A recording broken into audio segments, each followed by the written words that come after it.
Yo, what's going on, guys? Welcome back to new video, new mic, new plant. We're absolutely locked in today. Very special video. We're going to be making some trap snares.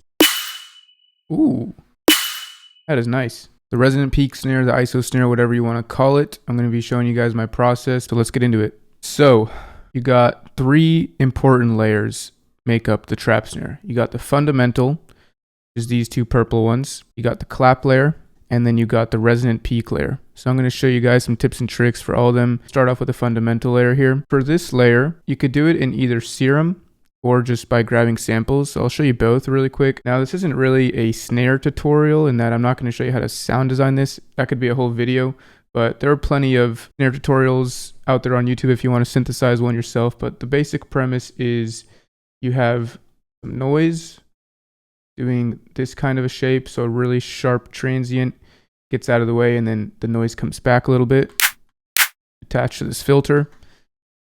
You have a sine wave giving it the tone, another one with some FM. This one is up 4 octaves, and it gives it, like, if I turn everything else off really quick, a really annoying kind of sound, but when you add everything back together, you get a pretty nice snare. LFO 2 and 3 are pretty similar in shape. They're just slightly different. 3 is attached to the noise, 2 is attached to oscillator 2. And that tone, that sine wave that comes through from the first oscillator is getting this nice shape here. And here's the processing if you want to copy it really quick. But like I said, this isn't really a snare tutorial, more a layering guide and how to get that resonant peak sounding good. So if you don't want to do it in serum, I have some examples here of some samples that would make good candidates. So stuff like this one, and this one. What all three of these purple samples have in common is they have that beautiful sine wave coming through right at the start there. F1 looks really nice. And then one that's higher in pitch and a little more noisy, but same premise. And these snares, to make the fundamental layer, it's the best if they're within frequency range of 200 to 800 hertz. If you have one of these dubstep ones that's just too low, you could just pitch it up. Let's try it +7. And now you have it sounding really snappy, almost like turning a dubstep snare into a drum and bass snare, just making the pitch a little higher. So that would work really nicely. Let's just use the synth for this example. I'm just going to flatten this. Cool, so there's our fundamental layer. That's our starting point. Just cutting some of the noise out. We're going to do that ourselves with the clap layers. And I'm just going to maybe do a little cleanup here with an EQ.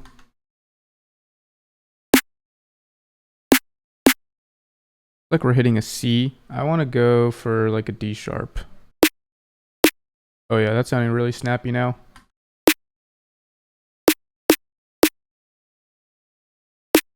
Cool, so there's a starting point. Now we move on to the clap layers. So you could do the clap layers in serum as well, but for my findings, like I feel like serum is good for doing these little kind of claps, little 808 type claps, but we're looking for longer tail stadium type of claps. Here are some examples. That one, really nice noise. This one's a snare, but we could just use the noise from it. So I look for these kinds. You could probably do it in serum, but I just prefer to use samples for this step. I find that it sounds more organic. Here's some pro tips. I also like to layer in breath samples and some glass break or textury type of sounds. So here's what I'm thinking. We'll grab this one and this one to make our main clap layers. I'll add this breath in, and then I'm not going to do this glass break because this sample, since I made it, I know I already have glass layered in here. You could kind of hear it.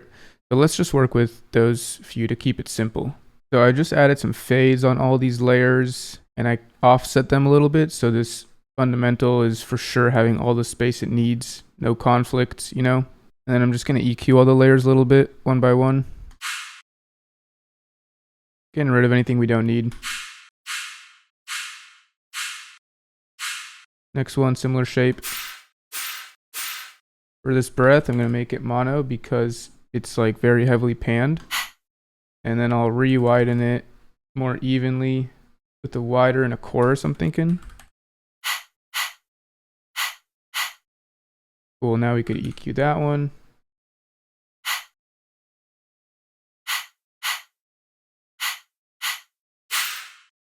Yeah, that's kind of what you're looking for, just creating a stack of energy. That's what this clap layer adds. You got the fundamental, which gives it the girth and the tone, and the clap is going to add energy, and that resonant peak kind of just gives it some flair and character. So on the group here, I just have this rack. Let's turn them on one by one. Got a multiband compressor, a glue compressor to hold these all together, soft sine to just bring them out a little more, fresh air, add some more high end, and we're going to cut the lows. All together with our fundamental. Starting to look like a decent snare. So I think we can move on now to the most fun layer, the resonant peak layer. I have some examples here for you guys. This is already a finished one, I guess you could say, just an export I found. And if we just remove the snare portion of it, that's the kind of resonance we're looking for. Now you could do this in Serum or a synth, but same reason for the claps. Like, it just kind of sounds too robotic when I try to do it. So I like to just use samples. Now here's some things that I think are good candidates to make this peak. This first option here, open up this video window. Literally just me hitting a glass. Also very important, you got to have the cocoa and peanut butter balls, you know, on the table for this to work. So that kind of gives us that nice resonance. Really easy, you know, you just record yourself hitting something, put in Ableton. And then the second option, just to prove that you could get this with anything that has tonality. The cool bass loop, shout out Tracy.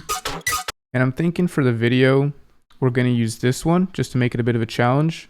But I'll come back and layer in this last hit after I try this method. Yeah, that's what you're looking for pretty much. Something that has really sharp resonances and tonalities. Bring that over here to our snare. It's going to sound like shit. But this is all you need. Now we could bring this out with some processing. So I'm going to start with just removing the lows. Try to shift it around a little bit. Cool. Next I'm going to try a corpus. Corpus really helps bring tails out and make things like super resonant.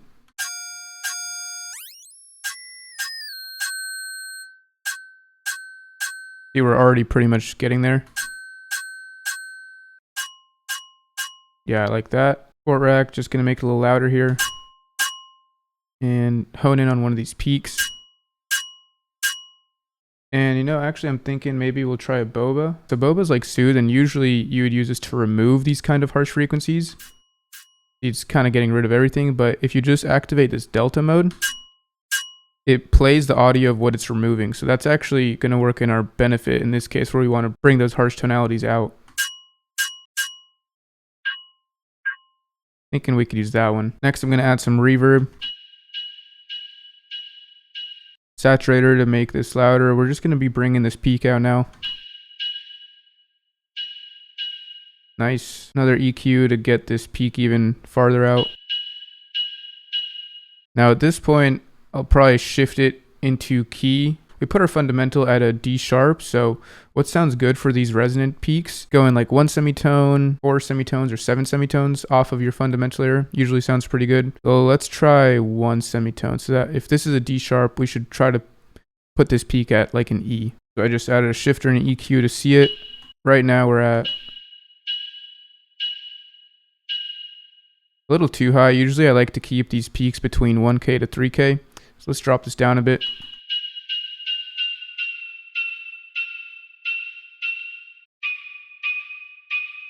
Yeah, that's about sounding pretty good right there, hitting at the E. And let's see how this sounds in the stack. Pretty good. You could mess with like where the actual sample is, moving it farther, because like there's a lot going on right here.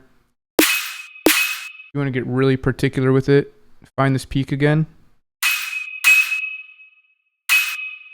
RIP headphone users. Copy that over to the clap layer group, and then just do the inverse so that they're not really competing for that frequency. Yeah, it's a little loud still, and maybe a little too late. That's pretty cool. And I'm going to duplicate this, freeze that, and flatten it.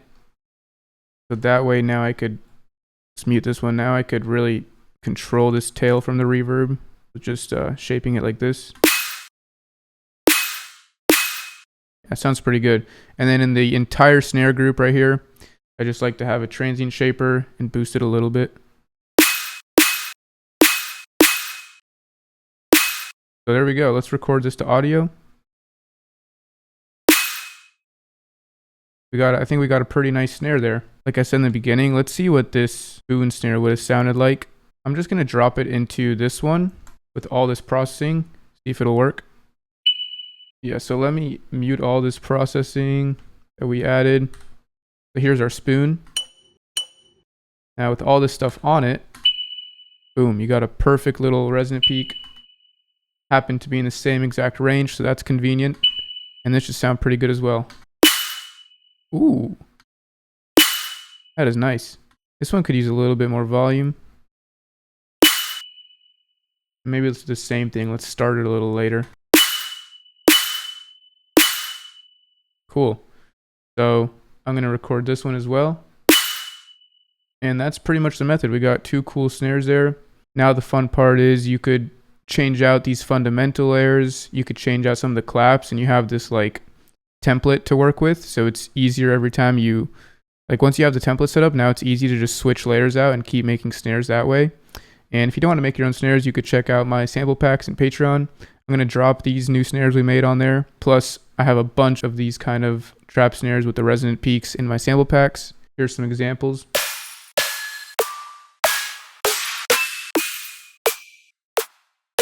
So yeah, that's pretty much the process. Hope that was helpful. Like I said, you could grab these snares on Patreon as well as a bunch of other ones. I'm doing project files, lessons, feedback, sample packs, exclusive production videos on there. So please go check it out. And yeah, thanks for watching, guys. We'll see you in the next video.